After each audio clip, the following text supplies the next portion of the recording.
안녕하십니까. 부동산 두 번째 시간입니다. 여러분들 교재에서는 2장 부동산 펀드 영업 들어갈 거고요. 우선 그 대표 유형 문제가 이게 조금 복잡한 내용이라서 기본 유형을 먼저 본 다음에 가도록 할게요. 여러분들 교재 289페이지에 요걸 먼저 보세요. 자본시장법에서의 부동산 펀드 범위와 종류를 먼저 보시기 바랍니다. 자, 우리가 부동산 펀드의 종류를 크게 나누면요, 이렇게 나눌 수가 있어요. 이걸 외우셔야 되는 거, 여러분들이 이거를. 자, 그래서 실물, 이게 사실 얘가 다예요. 얘가 다. 얘가 바로 실물 부동산 사고 팔고, 이게 바로 실물형입니다. 그 다음에 대출형이 있고요, 권리형이 있고, 증권형이 있고, 파생상품형이 있고, 준부동산 펀드, 이렇게 우리가 6가지로 나눌 수가 있습니다. 이게 큰 분류입니다. 이게 큰 분류. 그래서 뭐 임대 후에 매각하거나 뭐 PF 프로젝트 파이낸싱을 하거나 여기 있군요. 프로젝트 파이낸싱은 뭐 이런 것들이 들어가는 거고요. 그리고 대출형은 부동산 개발 관련된 법인에 대해서 대출을 해주는 거고요. 그리고 권리형의 경우에는 관련 권리를 취득하는 거고, 이거는 증권에 투자하는 거고, 부동산 기초자산은 파생상품이고, 얘는 준부동산에 투자하는 걸 말합니다. 특히 준부동산 펀드는 자본시장법상으로는 증권펀드, 특별자산펀드, 혼합자산펀드 중에 하나인데, 그 중에 실질적인 내용이 부동산에 투자한 펀드를 우리가 준부동산 펀드라고 이야기합니다.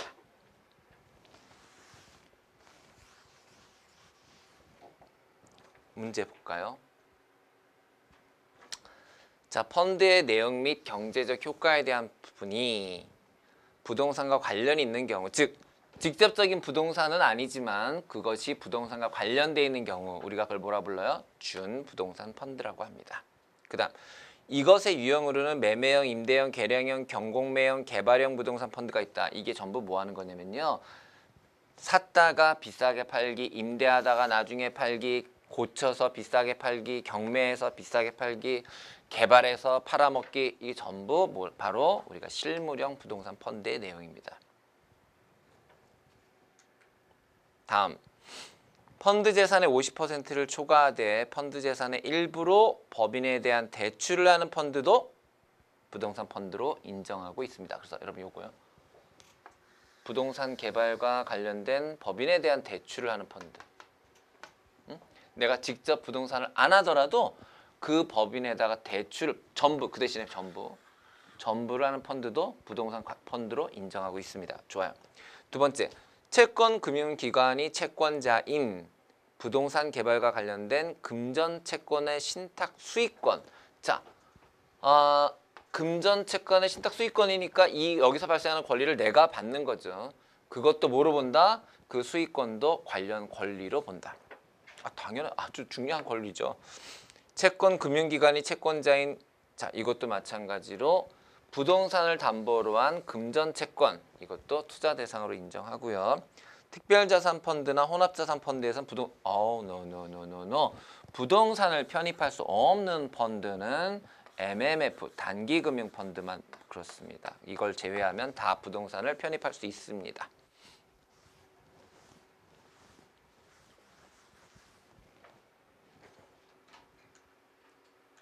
자, 이제 대표 유형 문제 볼게요. 그 앞 페이지에 있는 대표 유형 문제를. 자, 대표 유형 문제는 바로 우리 조금 전에 봤던 실물형 펀드의 내용, 매매형, 임대형, 개량형, 경매, 공매형, 개발형, 이런 것들이 여기에 들어가는 거예요. 그래서 매매형은 사고, 파는 거고요. 임대는 임대한 다음에 매각하는 거고요.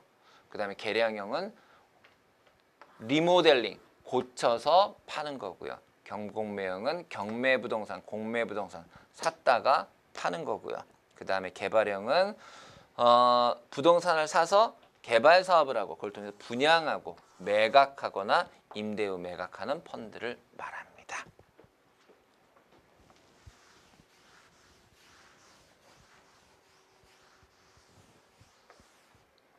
됐죠? 예, 갑니다. 매매형 펀드는 자본이익이 발생하나 적정 수익이 미치 못하거나 자본 손실이 발생할 위험이 있다. 뭐 되게 복잡하게 써 있는데요.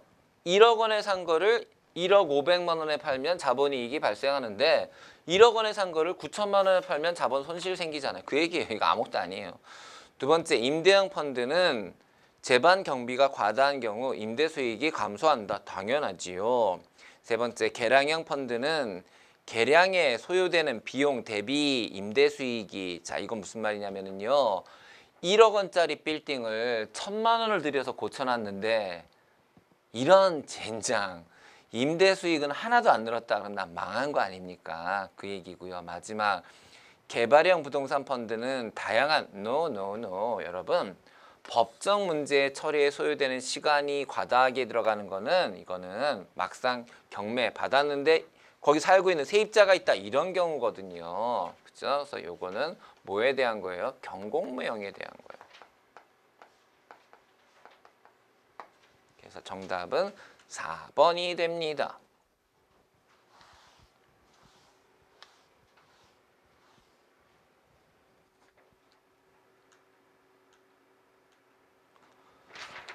자, 2번 부동산 펀드의 분류로 가보죠.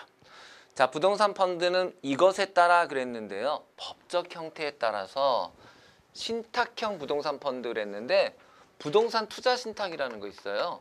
그게 바로 신탁형이에요.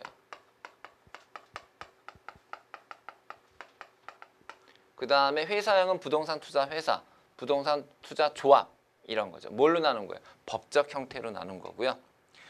그 다음 이것은 다음 중 사전 불특정형 부동산, 꼭 나오는 겁니다. 사전 특정형이 있고요. 사전 불특정형이 있어요. 자, 대부분은 사전 특정형입니다. 사전 특정형이라는 거는 펀드 모집을 하기 전에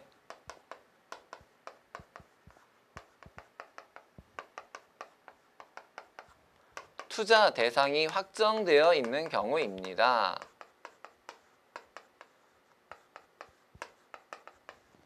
그런데 사전 불특정형은 펀드 모집 전에는 이게 없는 거야. 블라인드 가리는 거야.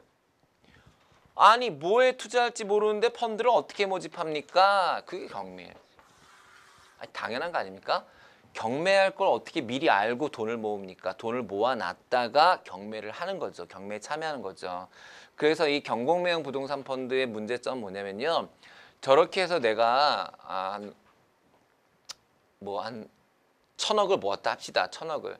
자, 경공매형 부동산 펀드로 1,000억을 모았는데 보통 뭐 건물이 지금 강남에 한 70억에서 100억 정도 하잖아요. 그러면 1,000억을 해놨는데 70억짜리 3개 했어. 그럼 210억이잖아요. 그럼 나머지 800억 어쩔 거야. 그죠? 그래서 그렇게 자본이 빌 경우가 있어요. 그런 게 이제 이런 사전 불특정형 펀드의 문제점이고요. 이런 사전 불특정형 펀드를 눈을 가렸다 그래서 블라인드다라고 얘기하고요. 그 다음에 사전 특정형을 미리 다 계획되어 있다 그래서 디자인 네이처드, 아무튼 디자인드가 바로 사전 특정형입니다. 국내 부동산 펀드에서 아무튼 조금 전에 제가 설명해드린 사전 특정형, 사전 불특정형은 꼭 기억해야 되는 중요한 개념이에요. 자, 다양한, 왜 우리는 해외 부동산 투자를 해야 될까요? 그 얘기예요. 딱 하나입니다. 그 뭐예요? 사실 국내 부동산은요, 어느 하나가 떨어지면 다 떨어질 가능성이 크죠. 그죠? 하지만 해외는 아니잖아요. 우리가 중국 부동산에 투자한다. 우리나라 부동산 떨어진다, 중국 부동산 떨어집니까? 안 떨어지죠. 따라서 부동산 펀드는요, 특히나 국가 간의 상관관계가 매우 낮죠. 따라서 국가 간의 상관관계가 낮아요. 그래서 상관관계가 거의 없기 때문에 펀드의 위험을 효율적으로 관리할 수 있는 거지요. 나머진 다? 네, 좋아요. 별로 중요한 문제는 아니에요. 자, 부동산 펀드에 대한 설명이 틀린 것. 투자할 부동산이 미리 특정돼 있지 않은 상태에서 자, 펀드를 모집할 때 미리 정해져 있지 않은 거를 블라인드형, 사전 불특정형이라 한다. 좋아요. 두 번째, 패시브. 패시브가 있고요. 액티브가 있어요.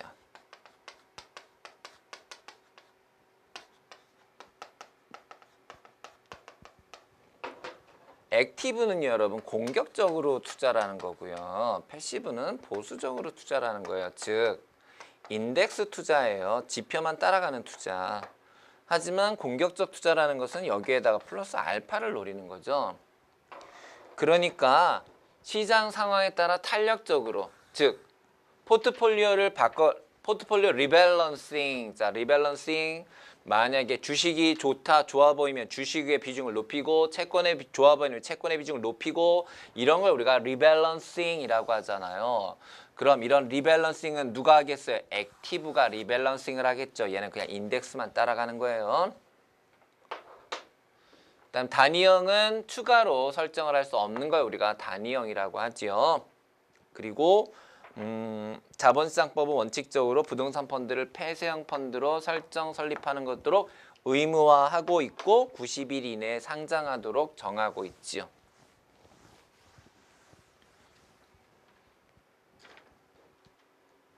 조세피난처 됐고요. 자, 실물형 부동산 펀드. 이것은 펀드 재산에, 자 보세요. 우리 이제 실물형으로 들어간 거예요. 실물형으로 들어왔을 때 처음에 취득하고 보유했다가 가격이 오르면 팔아서 매각 차익을 획득하는 거, 이런 걸 뭐라 그래요? 매매형이죠. 그에 비해서 임대한, 써있다 이게 임대라고. 창피해. 임대형 뭐예요? 임대형.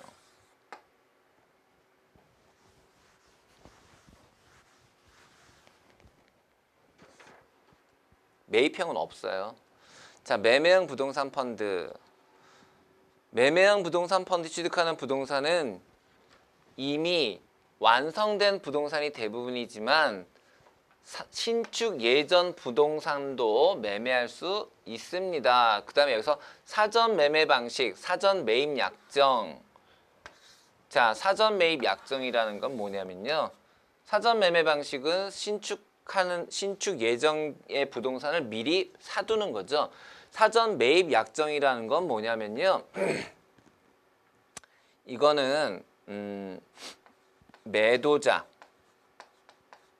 또는 제3자가 미래 특정 시점에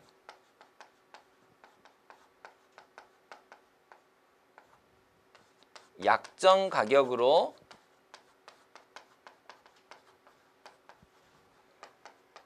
매수할 것을 약정하는 거예요. 그러니까 매도자가 지금 나한테 팔면서 1년 뒤에 제가 도로 살게요. 환매 같은 거죠. 또는 그 매도자가 아니더라도 제3자가 그거 내가 1년 뒤에 살게 라고 해서 하는 약정을 사전 매입 약정이라고 합니다. 사전 매입 약정이 돼 있으면은 우리가 매각하는데 아무런 문제가 없죠. 이 매도자나 제3자가 계약을 파기하지 않는 한 나는 이미 금액도 정해져 있고 그 금액에 도로 팔기만 하면 되죠. 그래서 사전 매입 약정이 없는 경우에는 목적 달성이 어려운 경우가 많고요. 대부분의 매매형 부동산 펀드는 그럼 이런 약정이 돼 있을까요? 안 돼 있을까요? 누가 해줍니까? 이걸 장난치십니까? 따라서 사전 매입 약정을 체결하고 있는 경우가 거의 없습니다. 매우 드뭅니다. 이걸 하면 참 안전한데 너무 좋은데 누가 해줍니까? 이거를. 그래서 거의 없다. 이렇게 알아두셔야 돼요.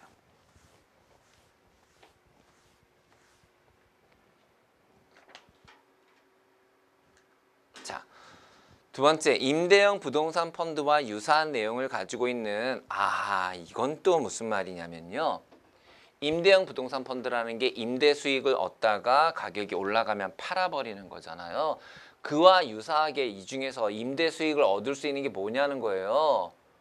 얘 다 됩니다, 여러분. 자기관리 부동산 투자회사, 기업 구조적 부동산 투자회사, 미국의 리츠가 다 되고요. 얘가 아니죠. 얘는 개발하는 거니까요. 얘가 답이고요. 여기에다 위탁관리도 마찬가지입니다. 이 부동산 투자회사들은요. 특히 이 과거에 처음에 시작할 때 기업 구조조정 부동산 투자회사 코리츠라는 건데 이게 되게 많았거든요. 기업 구조조정 리츠가. 이게 뭐냐면요. 기업 구조조정으로 나와 있는 건물을 그거를 부동산 투자회사가 인수를